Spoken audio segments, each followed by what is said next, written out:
Mesdames, Messieurs, bonjour, il est pile 15 h, l'heure de vous faire le point sur l'actualité nationale et à travers le monde, à la une de ce dimanche 21 décembre.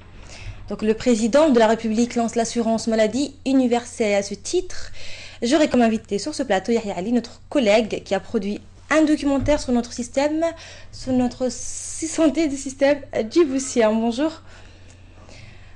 On en revient avec vous, donc annoncé pour fin 2014, longtemps attendu, le pari est finalement tenu.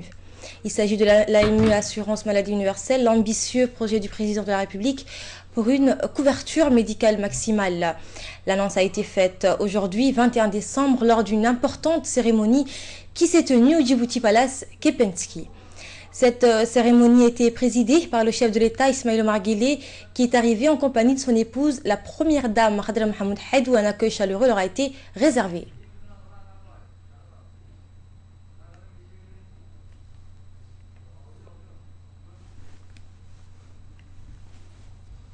À son arrivée, le président Guelleh a été accueilli par le Premier ministre, Abdelkader Kamil Mohamed, le ministre du Travail chargé des réformes administratives, Abdi Hussein Ahmed, et la directrice générale de la Caisse nationale de sécurité sociale, la CNSS, chargée du projet de mise en place de la carte d'assurance maladie, Hanna Farah Assoué.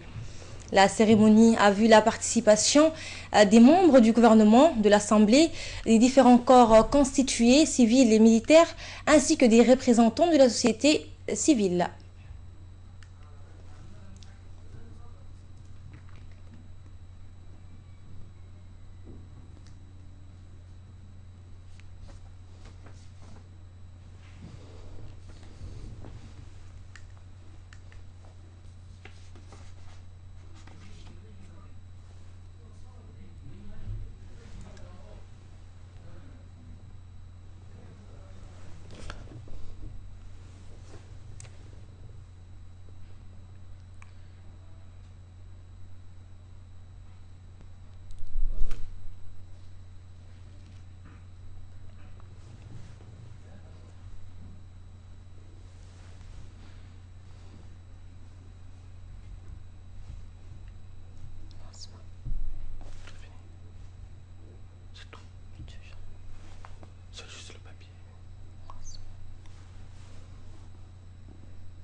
ماشي قولنا معها وجهنا معها إن هذا يأمنا معها وحوي كاركا ماركس كاركا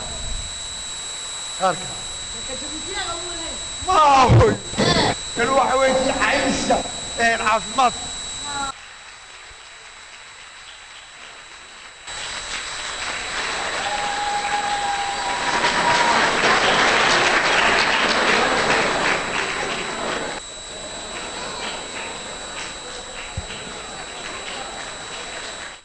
Le développement socio-économique passe inévitablement par l'accès aux soins de qualité au plus grand nombre de nos concitoyens et à un prix abordable. C'est ce qu'a déclaré aujourd'hui en substance à l'ouverture de la cérémonie de lancement de l'assurance maladie universelle la directrice générale de la CNSS, Hanna Farah Assoué. Un extrait de la directrice. Des priorités nationales, l'accès équitable aux soins de santé pour tous les citoyens, en supprimant les paiements des actes médicaux dans les structures sanitaires publiques.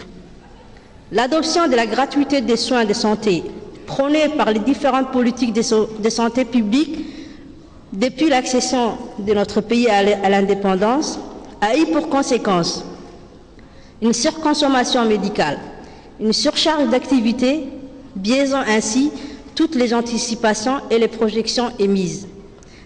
Ainsi, le système de recouvrement partiel des coûts fut introduit en 2008, dans le but d'inciter tous les usagers du système de santé à contribuer au financement de la santé, malgré son utilité pour combler le gap de financement et les équipements sanitaires. Ces systèmes demeurent particulièrement inéquitables. Ils profitent mieux à une frange de la population ayant les moyens, les savoirs pour en tirer les meilleures parties, ce qui instaure d'emblée une inégalité en matière de santé selon le milieu social et se traduit jusqu'à dans l'espérance de vie. Les obstacles financiers auxquels se heurtent les plus vulnérables d'entre nous ne font qu'amplifier leur méfiance à l'égard du système des soins.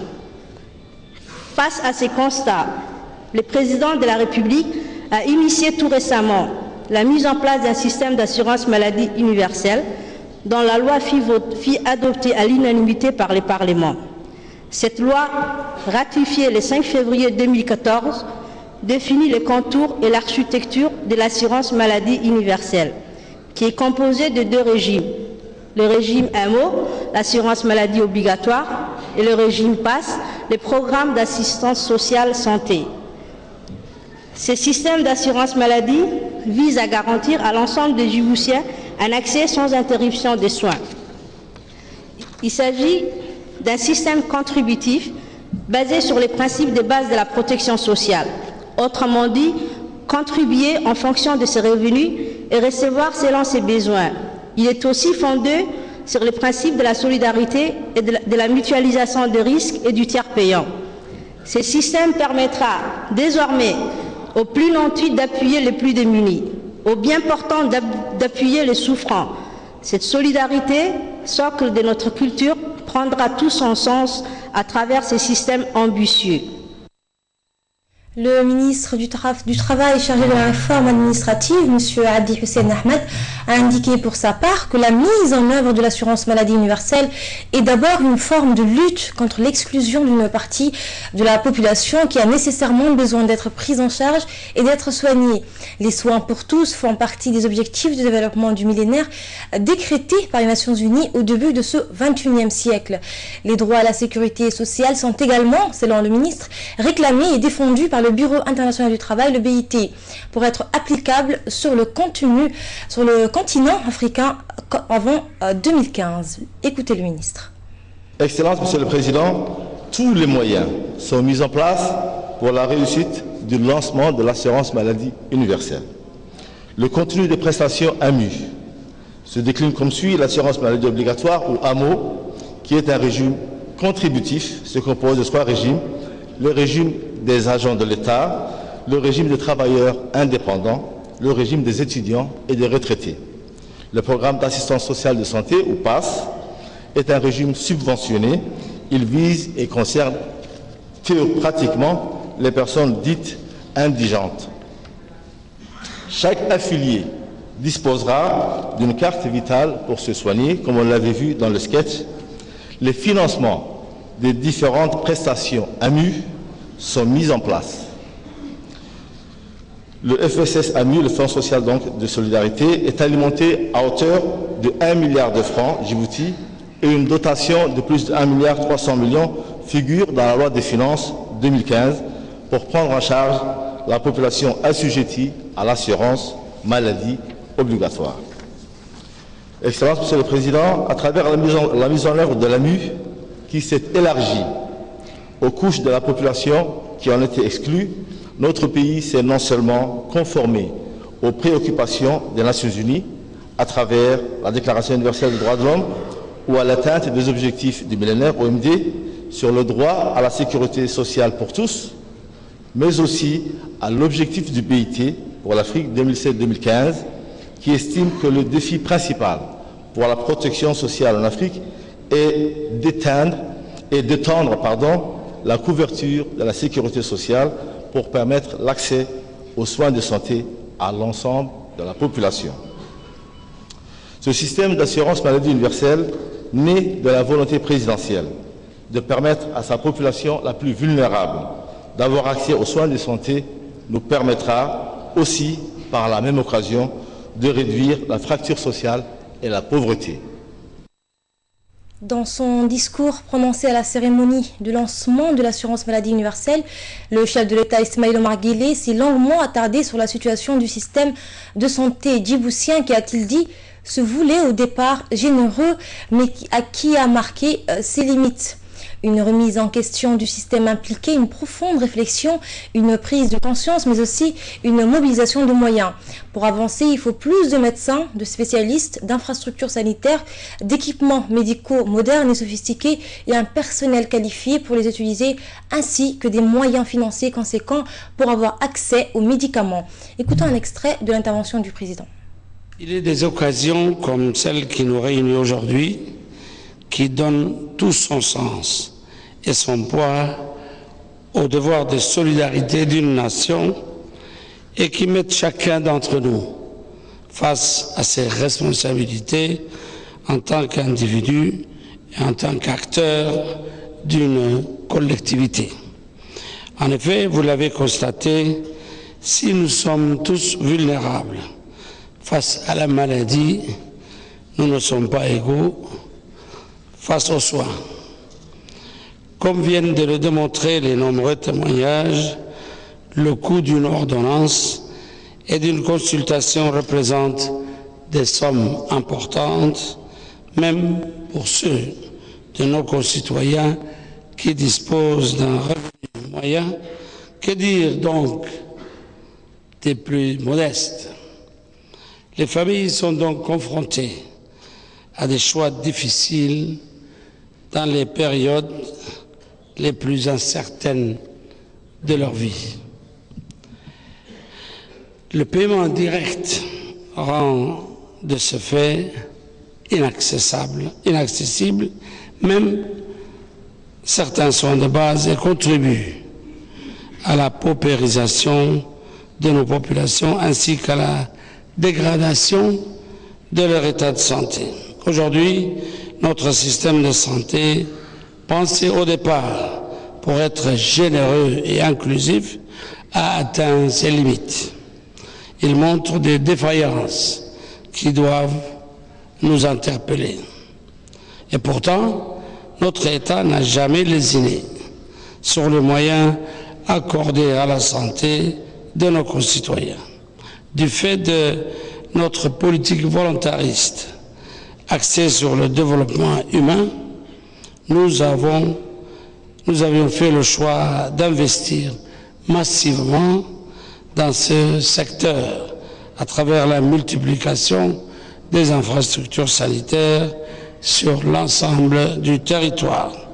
Pour autant, cela n'a pas eu l'effet escompté sur l'accès à la population aux soins. On voit encore trop souvent les centres de santé communautaires engorgés, tandis que persistent les flux des ruraux vers les structures de la capitale, parfois même pour des soins de base.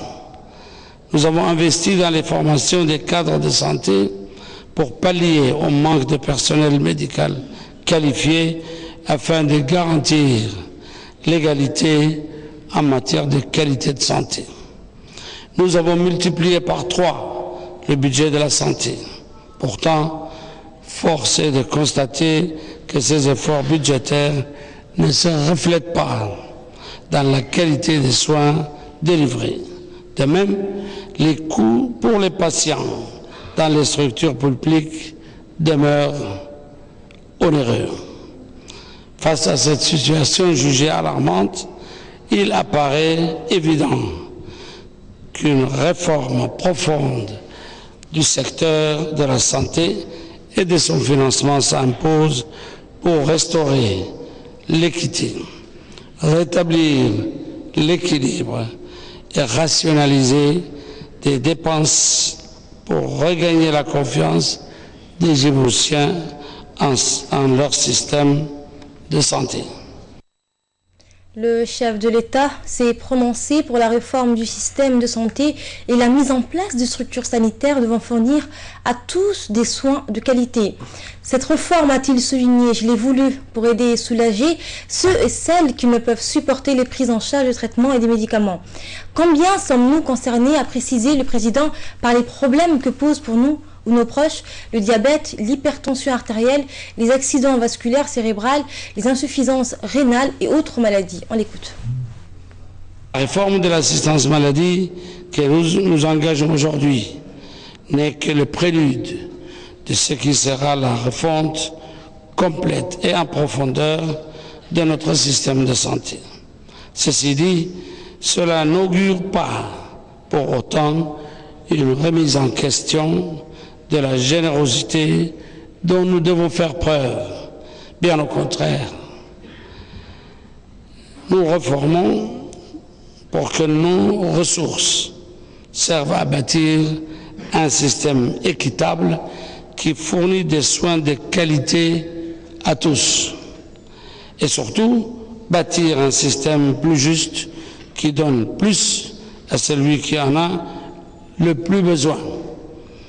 Mesdames et messieurs, lorsqu'une famille doit choisir entre un repas et des médicaments, la collectivité dont elle est issue doit s'interroger. Pour un peuple qui a la solidarité chevillée au corps, qui a pour socle la cohésion sociale, il est impensable de laisser s'accentuer de telles inégalités. C'est pourquoi il est urgent que cette réforme voie le jour pour réactiver la chaîne de solidarité nationale. Cette réforme, je l'ai voulu d'abord orienter vers les besoins des plus démunis, vers ceux et celles qui font parfois des choix dramatiques et pour qui le moindre mal suffit à les faire basculer dans la pauvreté extrême. Cette réforme, je l'ai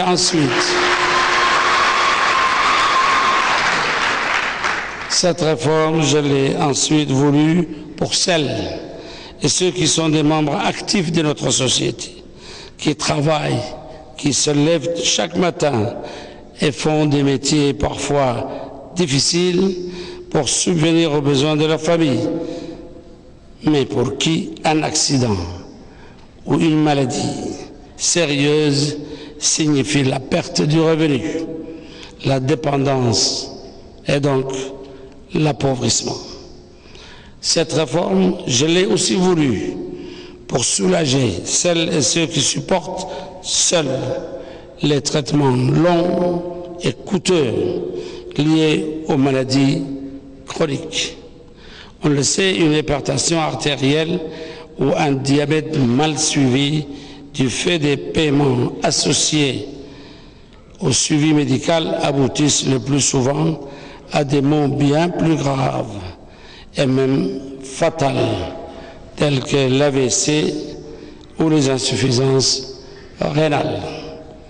Les raisons sont donc nombreuses pour que nous demandions à chacun, quelle que soit sa capacité contributive, d'apporter sa pierre à l'édifice afin de restaurer ensemble la justice sociale face à ce grand aléa de la vie qu'est la maladie. Mesdames et messieurs, le droit à la santé est un droit fondamental et universel. Concrétiser cette universalité est certes un choix ambitieux, mais qui demeure, chacun doit en avoir conscience, éminemment coûteux. Peu importe, nous y mettrons le prix, mais exigerons l'efficience à tous les niveaux. Il est donc important de bannir certains comportements égoïstes, car le succès, autant que l'échec de ce projet dépendront en grande partie de notre façon de préserver ce qui deviendra un acquis social dont nous pourrons être fiers. Salam alaikum. On marque une courte pause pour l'appel à la prière et on se rejoint avec mon invité. Allahu Akbar, Allahu Akbar, Allahu Akbar, Allahu Akbar. أشهد أن لا إله إلا الله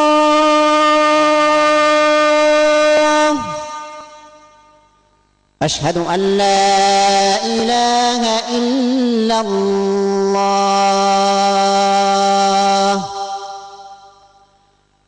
أشهد أن محمدا رسول الله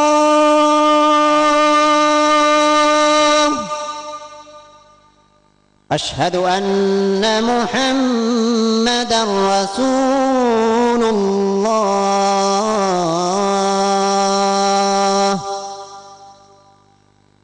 حي على الصلاة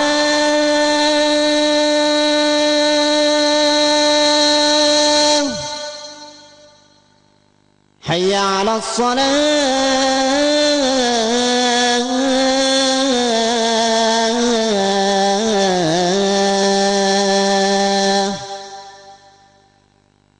حي على الفلاح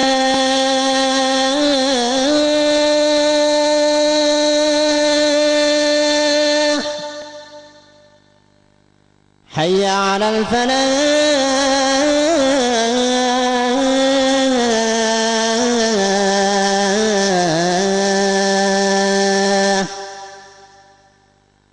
الله أكبر الله أكبر لا إله إلا الله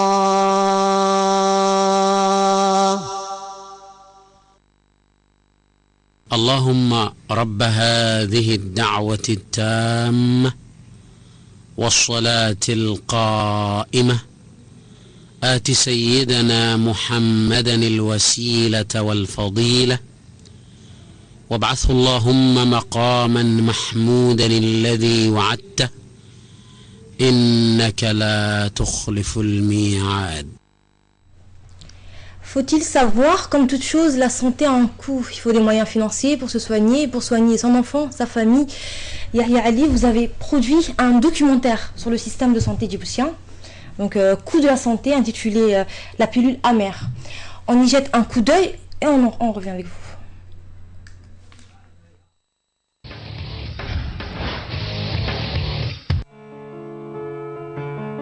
À leur arrivée au centre de soins des salariés, les patients sont orientés vers les différents services de santé.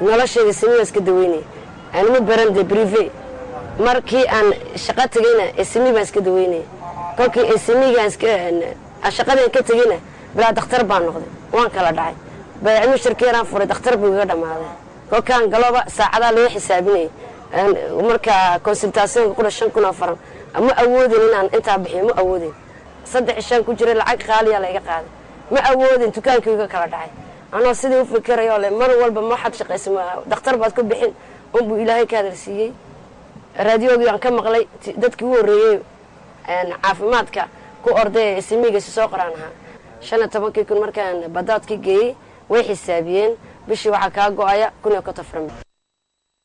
En regardant ce documentaire, on a l'impression que vous faites le procès du système de santé djiboutien.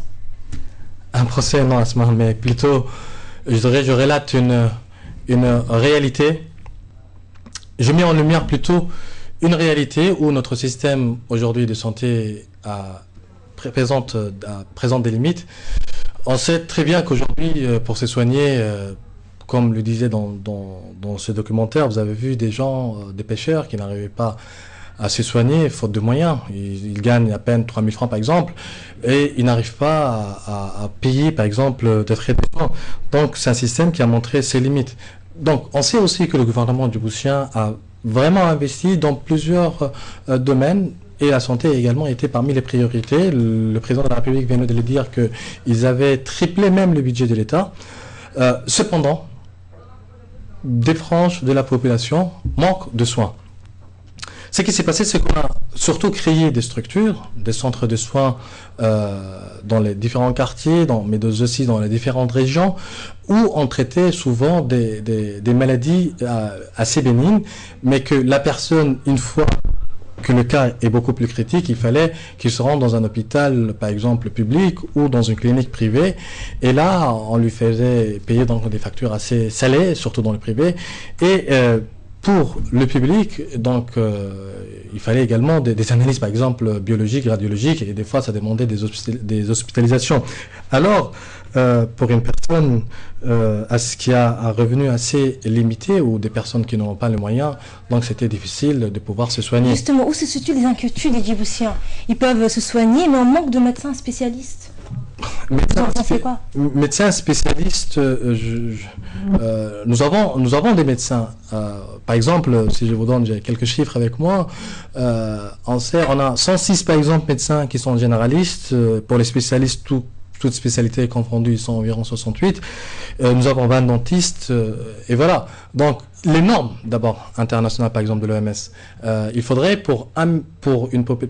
il faudrait un médecin pour 10 000 habitants. Par exemple, dans la capitale djiboutienne, nous sommes même dans les normes, pour un médecin, nous avons 7 000. Mais là, il y a des disparités plutôt dans les régions. Dans les régions, par exemple, si je donne un exemple au hasard, à l'ECP, par exemple, pour une population de 46 000 habitants, ils ont un médecin pour 46 000 habitants. Donc, c'est ça. Alors, l'assurance maladie, aujourd'hui, se présente comme une panacée.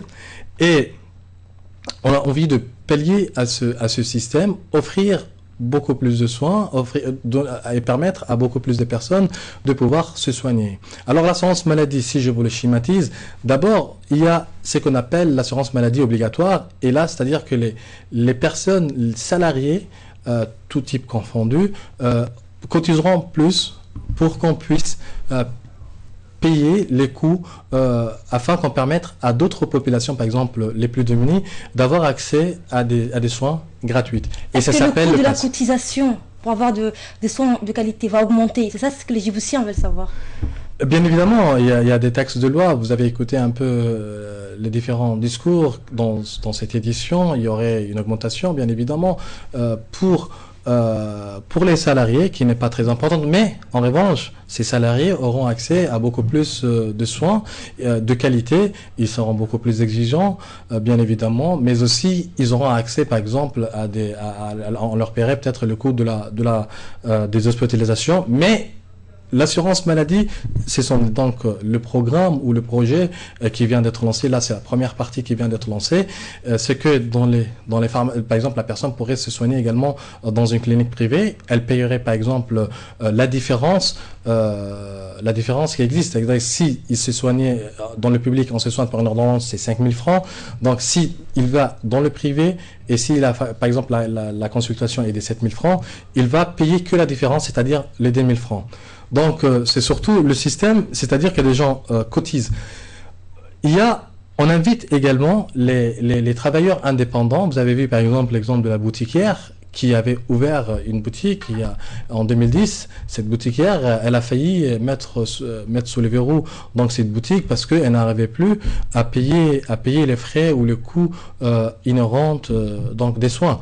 Alors là, elle, par exemple, elle cotise 1050 francs. Elle a rejoint donc le nouveau système assurance et elle cotise donc pour elle, mais ses 3 enfants sont également soignés. Donc j'imagine que ce projet-là, si je le résume, l'assurance maladie, c'est pour permettre c'est un peu partager les richesses aussi, ou bien permettre à ceux qui ont de l'argent de pouvoir aider et d'offrir des soins à ceux qui n'en ont pas. C'est la solidarité. Voilà tout ce qu'on pouvait dire sur le système de santé djiboutien aujourd'hui. Autre nouvelle du pays, dans le cadre de la lutte contre l'immigration clandestine, les gendarmes de la brigade Arta et ceux positionnés au lac Assel ont lancé dans la journée d'hier une large opération de ratissage dans le secteur à la recherche de personnes désireuses de prendre le risque de voyager en mer avec des embarcations de fortune pour toucher terre de l'autre côté de la mer Rouge sur les rivages yéménites, puis marche à pied pour tenter d'atteindre les pays du Golfe. Les secteurs de Marmarisseau et d'Afaré près du lieu dit 7 virages dans la région de Tadjoura. Après ces interpellations, les 133 clandestins, tous originaires d'Éthiopie, ont été reconduits aujourd'hui à la frontière à bord de camions de la gendarmerie nationale.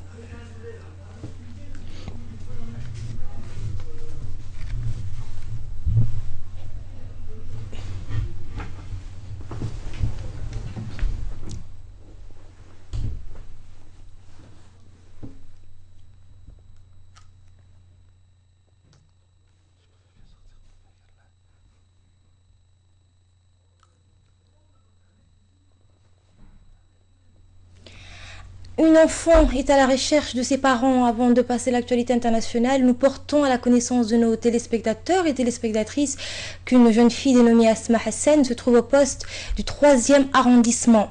Asma, qui est âgée d'environ 11 ans, est à la recherche de ses parents et ce depuis jeudi dernier.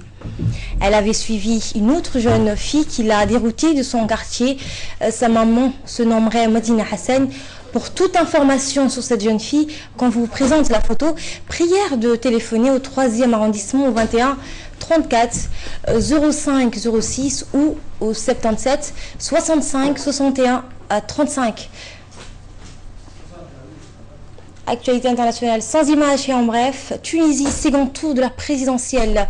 Plus de 5 millions de Tunisiens étaient appelés aujourd'hui à se rendre aux urnes pour choisir librement leur président. Pour ce second tour de la présidentielle, ils doivent choisir entre un vétéran de la politique tunisienne, Beji Aïb Essebsi, 88 ans, qui a occupé des hautes fonctions pour Bourguiba, et Ben Ali et Monsef Al-Marzouki, 69 ans, médecin et ancien opposant politique, qui a passé 4 ans dans les geôles de Ben Ali. Ce scrutin mettra fin à la période de transition 4 ans après la révolution qui a vu la chute de Ben Ali. Entre-temps, la Tunisie a mis en place l'année dernière une constitution qualifiée de très progressiste. Voilà donc pour l'essentiel de ce 15h. Merci à vous de l'avoir suivi. L'info continue sur notre chaîne.